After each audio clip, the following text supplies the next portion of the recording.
Bonjour à toutes et à tous et bienvenue sur ce podcast Do You Care, des conseils et des solutions pour prendre soin de votre santé. Je suis Julie Albinck, créatrice de Do You Care, et j'accueille à ce micro des professionnels de santé et des experts pour nous aider à mieux comprendre certaines pathologies ou certains troubles qui peuvent avoir un impact sur notre santé et notre bien-être.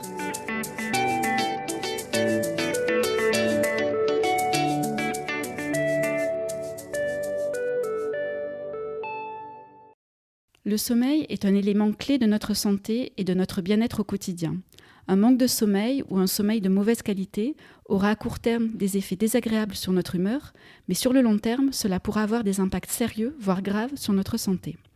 Il existe différents troubles du sommeil, mais pour ce premier podcast Do You Care, nous allons nous intéresser plus particulièrement au ronflement et aux apnées du sommeil. Pour cela, je suis ravie d'accueillir la Dr Kelly Guichard. Bonjour Kelly. Bonjour. Kelly, vous êtes médecin du sommeil au sein du PEAS, le pôle d'exploration des apnées du sommeil, à la nouvelle clinique Bel Air à Bordeaux. Et vous venez tout juste de publier un livre intitulé « Faire face au ronflement et aux apnées du sommeil » que vous avez coécrit avec Meryl Manoukian, qui est kinésithérapeute également au PEAS, et avec la participation du docteur Jean-Arthur Micolo-Franchi, qui est médecin du sommeil et psychiatre au CHU de Bordeaux.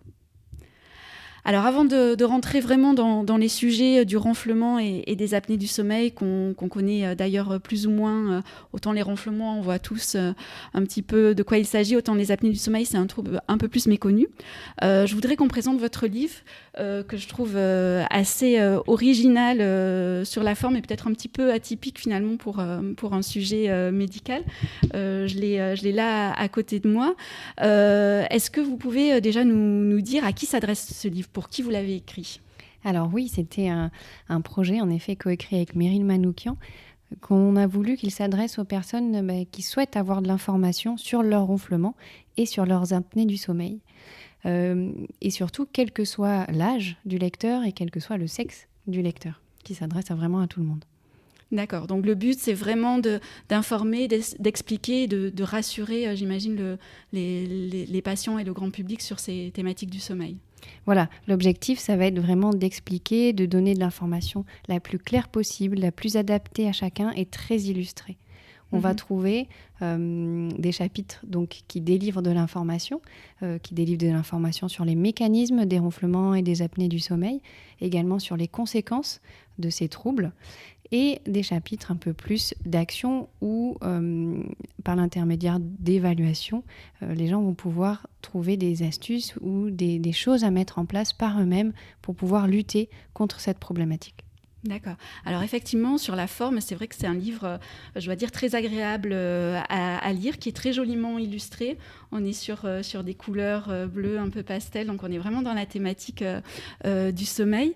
Et ce qui est agréable aussi, c'est que ça se présente un petit peu comme un cahier ou un bloc-notes sur lequel le lecteur va pouvoir faire des annotations. Ça, c'était quelque chose qui était important pour vous, que peut-être ce soit au-delà du livre, ce soit finalement plus un outil que le lecteur puisse s'approprier? Oui, alors tout à fait, c'était essentiel pour nous que ça soit vraiment très clair, très illustré et qu'on puisse comprendre vraiment facilement et rapidement les messages qu'on veut faire passer. Et c'est pour ça qu'on a fait appel à une graphiste, Marie-Laurent Joie, qui nous a beaucoup aidés, qui a fait un travail remarquable, qui a tout de suite compris le principe et les idées du livre et nous a vraiment aidés à tout mettre en image. Et je pense qu'on peut vraiment la remercier parce que ça rend plutôt bien. Oui, complètement. Alors c'est vrai que du coup, ça fait un livre qui n'est pas du tout rébarbatif à lire et du coup, sur la forme, on voit qu'effectivement c'est un outil très pédagogique avec une alternance entre la théorie et la pratique où on va avoir des définitions, des explications pour bien comprendre les mécanismes du ronflement et des apnées. Et puis aussi, ce qui est utile, c'est qu'il va y avoir des petits liens, des QR codes notamment, pour des choses beaucoup plus pratiques. Tout à fait, on a voulu illustrer cela avec des petites vidéos qu'on a fait avec Meryl pour que ça soit encore plus clair et didactique. Ok. Alors, le ronflement, c'est quelque chose que finalement tout le monde connaît, on voit tous de quoi on parle. On s'en amuse souvent lorsque quelqu'un ronfle dans notre entourage, ça peut être un peu source de moquerie. C'est vrai que c'est pas forcément très glamour, ça peut être aussi gênant pour le conjoint.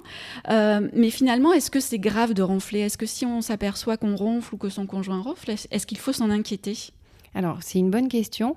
En effet, le ronflement, souvent, ce qui pousse les patients à venir consulter, c'est la gêne que ça procure, surtout pour l'entourage. Parce qu'en soi, le ronflement, on ne s'en rend pas forcément compte. Le ronflement, le mécanisme, c'est le premier stade de l'obstruction des voies respiratoires. Ça signifie que lorsque on respire, l'air passe pas bien. Il y a des résistances. Le stade d'après de l'obstruction des voies respiratoires, ce sont les hypopnées et les apnées du sommeil.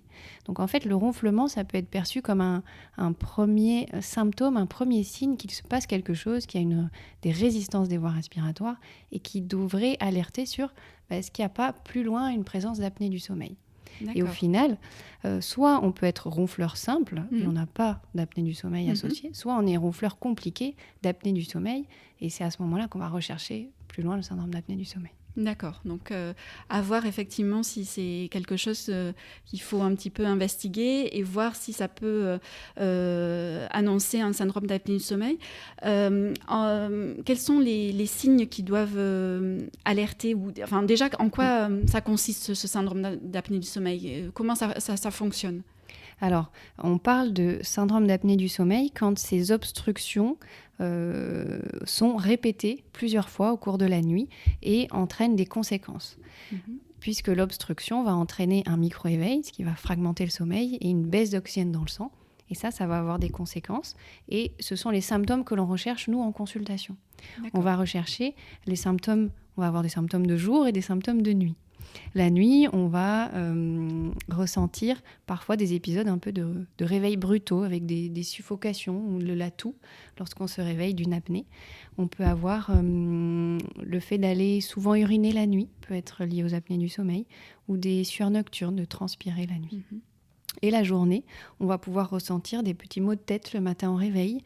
On va ressentir une fatigue, un réveil qui va être difficile et l'impression qu'on a un sommeil qui n'est pas réparateur, avec presque la sensation d'être aussi fatigué que la veille au soir. Et qui peut même se compliquer d'une somnolence excessive à différents moments de la journée, l'envie de dormir, le besoin de dormir, et qui là est très handicapant finalement, la somnolence, dans tout le fonctionnement quotidien ou même encore au volant. D'accord. Et est-ce que c'est finalement une maladie qui est très répandue? Est-ce que ça touche beaucoup de monde? Alors, ça touche quasiment 8% de la population.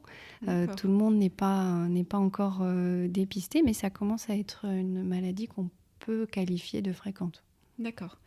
Est-ce qu'il y a des profils types? Est-ce qu'on alimente justement, quand on pense au ronflement, moi j'ai l'image en tête d'une scène d'un film que j'ai revu récemment avec mes enfants, la Grande Vadrouille, où on voit l'officier allemand qui a bien bu, bien mangé et qui est un peu en surpoids et qui ronfle comme un marteau-piqueur. Est-ce que finalement les apnées du sommeil, ça concerne un peu ce type de personnes ou ça peut être beaucoup plus large? Alors complètement, c'est une excellente question et c'est vrai qu'on a vraiment l'image de l'apnée du sommeil qui est chez l'homme d'une 40aine d'années, en surpoids, qui ronfle très fort et qui est très somnolent la journée. Donc en effet, on va dire que c'est le profil le plus fréquent, le plus répandu.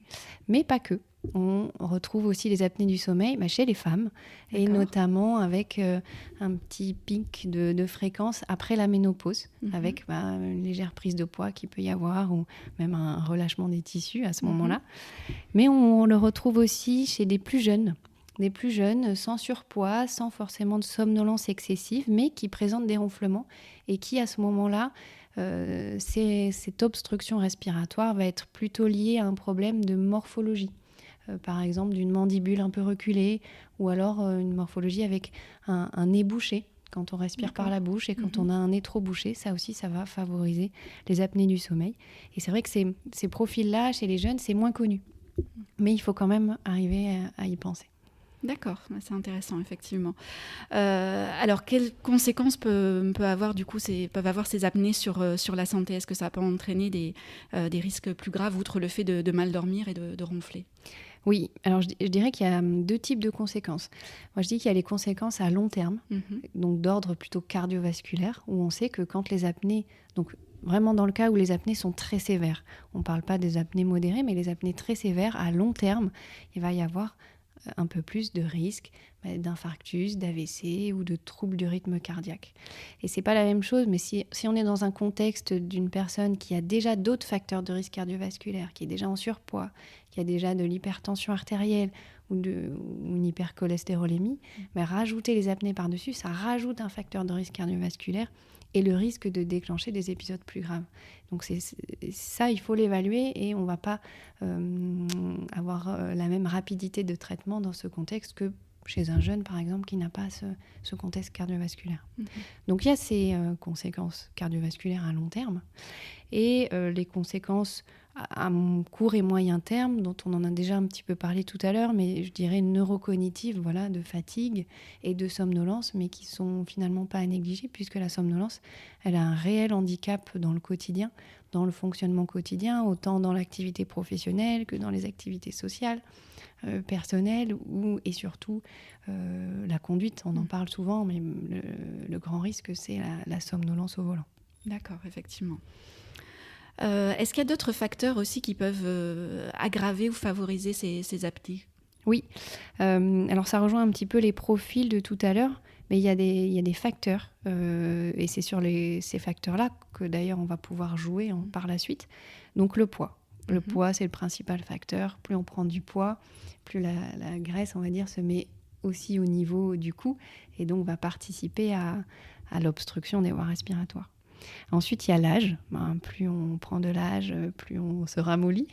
on a une hypotonie des tissus, donc là aussi, ça va favoriser. On a la ménopause, chez les femmes, qui va les favoriser. Enfin aussi, l'alcool. L'alcool ou la prise de somnifères, qui là aussi a une action de relâchement des tissus. Et donc, pareil, au niveau des voies respiratoires, ça va favoriser l'obstruction. Et puis tout ce qui est facteur d'avoir un nez bouché, d'avoir une tendance à respirer par la bouche. Quand on respire par la bouche, on sait qu'on va avoir une langue qui va être plus hypotonique, qui va avoir tendance à tomber en arrière et là aussi obstruer les voies respiratoires. Donc c'est important de les rechercher, tous ces facteurs, puisque c'est sur cela qu'on va jouer pour essayer de diminuer ces apnées du sommeil. D'accord. Alors justement, dans le livre, vous donnez des méthodes d'évaluation pour évaluer notamment un petit peu sa fatigue, sa somnolence. Est-ce que vous pouvez nous en dire plus sur ces différentes pistes ? Oui. On permet d'évaluer où est-ce qu'on en est de sa maladie, de ses apnées du sommeil, où est-ce qu'on en est de sa fatigue, de sa somnolence.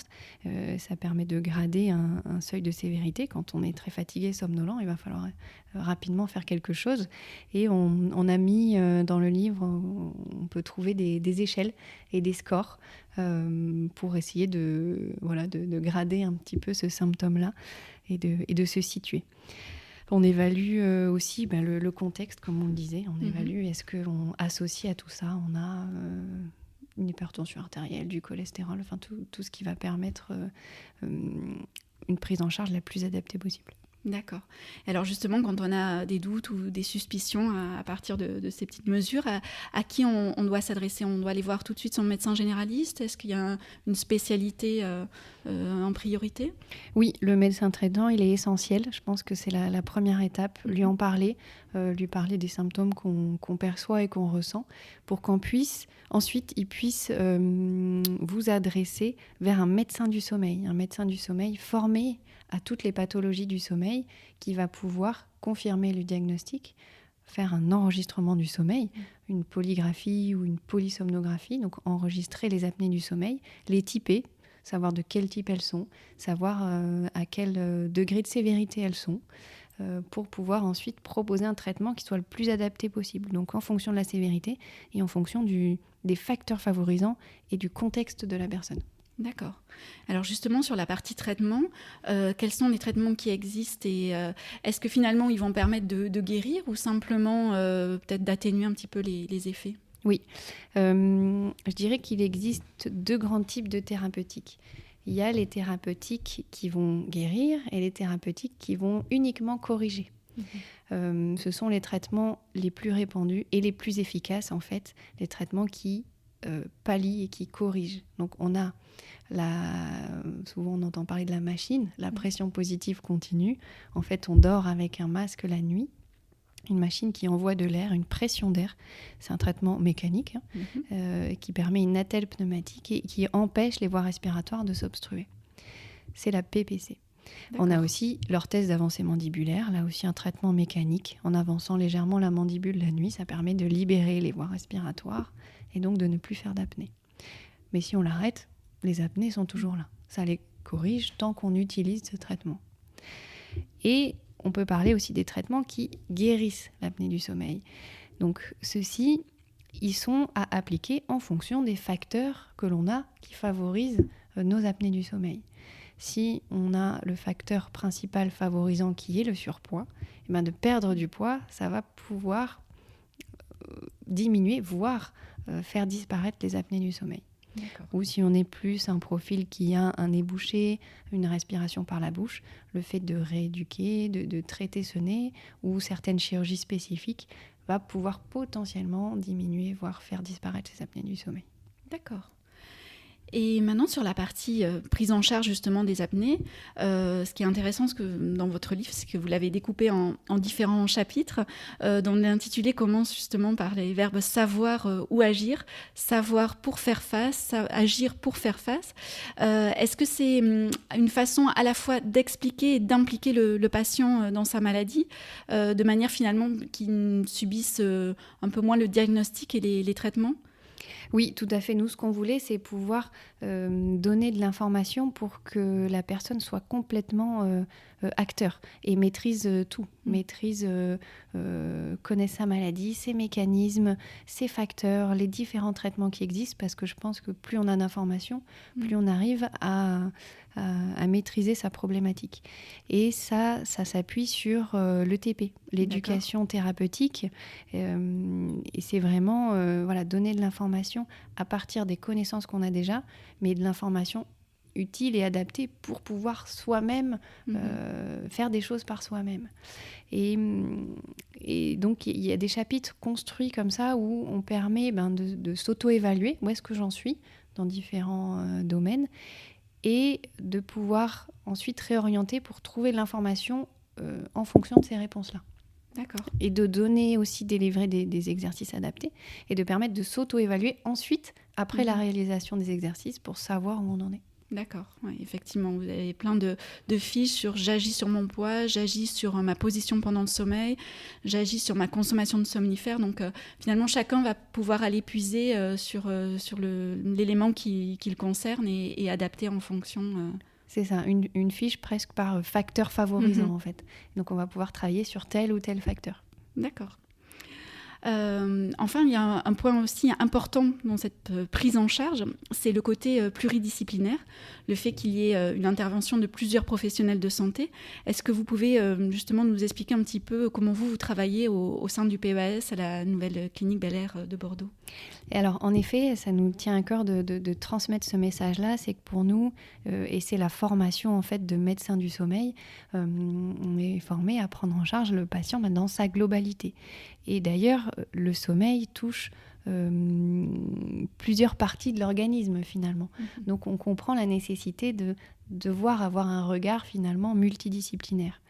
Et en effet, on travaille à la clinique Bel-Air, au pôle sommeil, où on s'est regroupé entre différentes spécialités, donc des pneumologues, des cardiologues, des psychiatres, des médecins généralistes, des gériatres, des endocrinos et même des pneumopédiatres. Et on s'est également associé à des paramédicaux, donc des kinésithérapeutes, des diététiciennes ou encore des psychologues pour vraiment prendre en charge vraiment le patient en globalité. D'accord. Ça doit être beaucoup plus rassurant du coup pour le patient aussi d'avoir un suivi complet. Eh bien, c'est notre objectif. On essaye vraiment d'évaluer tous ces paramètres-là. D'accord. Et enfin, peut-être une question un petit peu plus personnelle, Kelly. Qu'est-ce qui vous a conduit dans votre parcours à vous spécialiser dans la médecine du sommeil ? Alors, oui, ça remonte à quelques années maintenant, mais c'est vrai que pendant nos études, j'étais étonnée qu'on ne s'intéresse pas tellement au sommeil des gens, alors que c'est quand même un tiers de notre vie, et il se passe des choses pendant notre sommeil. Donc, je me suis un peu renseignée par moi-même, et à partir du moment où j'ai découvert tout ce qui se passait dans notre sommeil et toutes les potentielles pathologies avec les potentielles conséquences, on va dire que je suis tombée dans la marmite. Ça m'a passionnée, et donc en effet j'ai construit mon parcours pour pouvoir prendre en charge les pathologies du sommeil par la suite. Écoutez, merci beaucoup, merci infiniment, Dr Kelly Guichard, d'avoir participé à ce premier podcast de Do You Care. Je rappelle le titre de votre livre, « Faire face aux ronflements et aux apnées du sommeil, le programme complet pour apprendre à mieux dormir ». Il est publié aux éditions Ellipse, coécrit avec Meryl Manoukian, avec la participation du Dr Jean-Arthur Micolo-Franchi, préfacé par le professeur Jean-Louis Pépin et le Dr Marc Sapen. Il a reçu le soutien de l'association Alliance Apnée du Sommeil et également du groupe Bordeaux-Nord Aquitaine Polyclinique et de la nouvelle clinique Bel-Art. Merci beaucoup et à bientôt. Merci à vous.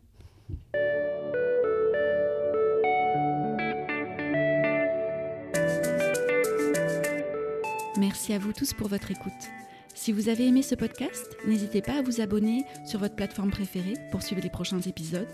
Si vous pensez qu'il peut être utile à quelqu'un, n'hésitez pas à le partager autour de vous et rejoignez la communauté Do You Care sur les réseaux sociaux, en particulier Instagram et Facebook, pour trouver d'autres conseils et solutions pour prendre soin de votre santé. À bientôt!